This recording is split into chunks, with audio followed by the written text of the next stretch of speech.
ఇవాళ మధ్యాహ్నం 2 గంటలకు గాంధీ భవన్ లో టీపీసీసీ విస్తృత స్థాయి సమావేశం జరగనుంది. టీపీసీసీ అధ్యక్షుడు రేవంత్ రెడ్డి అధ్యక్షతన భేటీ కానున్నారు. ఈ సమావేశంలో నూతనంగా ఏఐసీసీ ఇన్ఛార్జ్ గా నియమితులైన దీపాదాస్ మున్షి పాల్గొననున్నారు. ఏఐసీసీ ఇన్ఛార్జ్ కార్యదర్శులు, పీఈసీ సభ్యులు, మంత్రులు, టీపీసీసీ సీనియర్ ఉపాధ్యక్షులు, అన్ని అనుబంధ సంఘాల అధ్యక్షులు, చైర్మన్లు, అధికార ప్రతినిధులు పాల్గొననున్నారు. కాంగ్రెస్ పార్టీ తెలంగాణలో అధికారంలోకి వచ్చిన తర్వాత జరుగుతున్న మొదటి కార్యవర్గ సమావేశం ఇది. ఇక పార్లమెంటు ఎన్నికలలో మెజారిటీ స్థానాలే టార్గెట్ గా ఈ సమావేశం జరగనుంది. ఏఐసీసీ ఇన్ఛార్జ్ గా నియామకమైన తర్వాత దీపాదాస్ మున్షి రాష్ట్రానికి వచ్చారు. ఈ సందర్భంగా నేతలందరూ అభినందనలు తెలపనున్నారు. అటు ఎన్నికలలో పార్టీని విజయ తీరాలకు చేర్చిన మాణిక్రావు ఠాక్రేకు వీడ్కోలు సభ నిర్వహించనున్నారు. మరోవైపు నామినేటెడ్ పోస్టులపై కూడా సమావేశంలో చర్చించే అవకాశం ఉంది.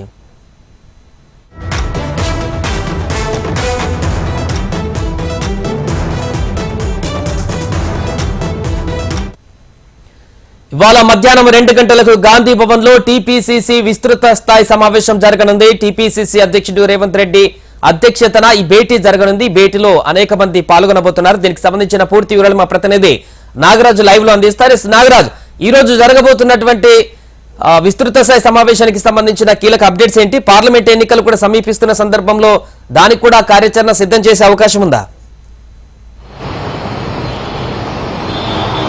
సాయి, మధ్యాహ్నం 2 గంటలకి గాంధీ భవన్ లో టీపీసీసీ విస్తృత స్థాయి కార్యవర్గ సమావేశం జరగబోతుంది. సమావేశం పిసిసి ముఖ్యమంత్రి రేవంత్ రెడ్డి అధ్యక్షతన జరుగుతున్నటువంటి సమావేశానికి ఇటు పిసిసి సీనియర్ ఉపాధ్యక్షులు, పీఈసీ సభ్యులు, పిఎస్సీ సభ్యులతో పాటు మంత్రులు, డిసిసి అధ్యక్షులు, అదేవిధంగా ప్రధాన కార్యదర్శులు అందరూ హాజరు కావాలని కూడా ఇటు పార్టీ నుంచి వారికి ఆదేశాలు అందాయి. అందులో భాగంగా మొదటిసారి ఏఐసీసీ ఇన్ఛార్జ్ గా వస్తున్నటువంటి దీపాదాస్ మున్షి మొదటిసారి సమావేశంలో పాల్గొనబోతున్నారు.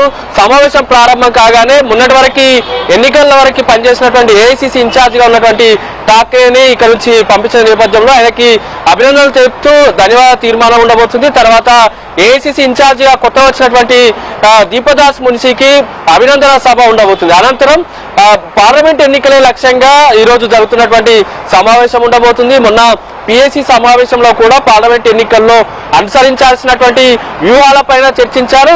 ఆ రోజు ఒక్కో పార్లమెంట్ కి నియోజకవర్గానికి ఇన్ఛార్జ్ గా మంత్రులను వేశారు. ఇప్పటికే సీనియర్ ఉపాధ్యక్షులతో పాటు ఏఐసీసీకి సంబంధించిన వారు కూడా ఒక్కో పార్లమెంట్ కు ఇన్ఛార్జ్ గా ఉన్నారు. వారంతా కలిపి ఒక నివేదికని ఈ రోజు సమావేశం ముందు ఉంచబోతున్నారు. ఏ నియోజకవర్గంలో ఎట్లా ఉంది, ప్రస్తుత పరిస్థితి ఏ విధంగా ఉందన్న దానిపైన కూడా ఈ సమావేశంలో చర్చించబోతున్నారు. ముఖ్యంగా దక్షిణ తెలంగాణలో పార్టీకి ఇబ్బందులు లేవని కూడా పార్టీ భావిస్తుంది. అందులో ఖమ్మం పార్లమెంట్ తో పాటు నల్గొండ, మహబూబ్ నగర్, నాగర్ కర్నూలుతో పాటు కొన్ని నియోజకవర్గాలు దాదాపు 12 పార్లమెంట్ విషయాల్లో ఇబ్బంది లేదు. పూర్తి స్థాయిలో 15 లక్ష్యంగా పెట్టుకుంది. 15 పార్లమెంట్ స్థానాలు గెలవాలంటే అనుసరించాల్సినటువంటి వ్యూహాలు, అదేవిధంగా ఎన్నికల్లో ఇచ్చినటువంటి హామీలు ఏదైతే ఉన్నాయో 6 గ్యారంటీ స్కీమ్స్ ని ఎన్నికల్లోపు అమలు చేసే విధంగా ఒక యాక్షన్ ప్లాన్ ని సిద్ధం చేయాలి. అదేవిధంగా ప్రభుత్వానికి, ప్రజలకి పార్టీ వారధిగా ఉండబోతుంది కాబట్టి అందుకు సంబంధించిన విస్తృతంగా 6 గ్యారంటీ స్కీమ్స్ ని మహాలక్ష్మి ద్వారా ఇప్పటికే మహిళలకి ఉచిత ప్రయాణం అందిస్తున్నారు, ఆరోగ్యశ్రీ ద్వారా 10 లక్షలు అందిస్తున్నారు.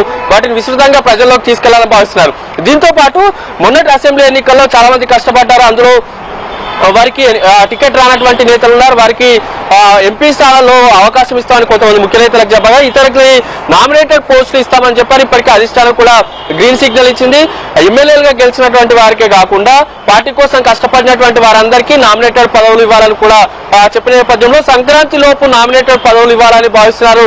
ఈ రోజు జరిగేటువంటి సమావేశంలో నామినేటెడ్ కి సంబంధించిన పోస్టుల పైన చర్చించబోతున్నారు. కార్పొరేషన్ చైర్మన్లు ఉంటాయి, వివిధ జిల్లాల్లో ఉన్నటువంటి పదవులు ఉండబోతున్నాయి కాబట్టి వారికి సంబంధించిన ఒక లిస్టు ఇప్పటికే ప్రిపేర్ చేస్తున్నారు. అది సంక్రాంతి లోపు ఇచ్చే అవకాశం అయితే కనిపిస్తుంది. దీంతో పాటు ఖాళీ అవుతున్నటువంటి 6 ఎమ్మెల్సీ స్థానాలు ఉన్నాయి. అందులో 2 గవర్నర్ కోటాకు సంబంధించిన ఎమ్మెల్సీలు కాగా మిగిలిన 4 ఎమ్మెల్సీలకు సంబంధించిన వాటిలో చాలా పెద్ద ఎత్తున పోటీ ఉంది. పార్టీకి నుంచే దాదాపు 20 మంది పోటీ పడుతున్నారు. అందులో గెలిచి పోటీ చేసి ఓడిపోయినటువంటి నేతలు ఉన్నారు, టికెట్ త్యాగాలు చేసినటువంటి నేతలు ఉన్నారు.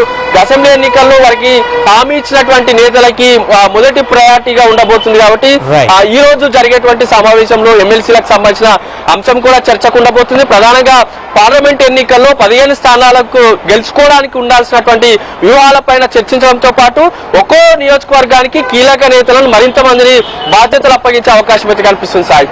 Right, thank you Nara.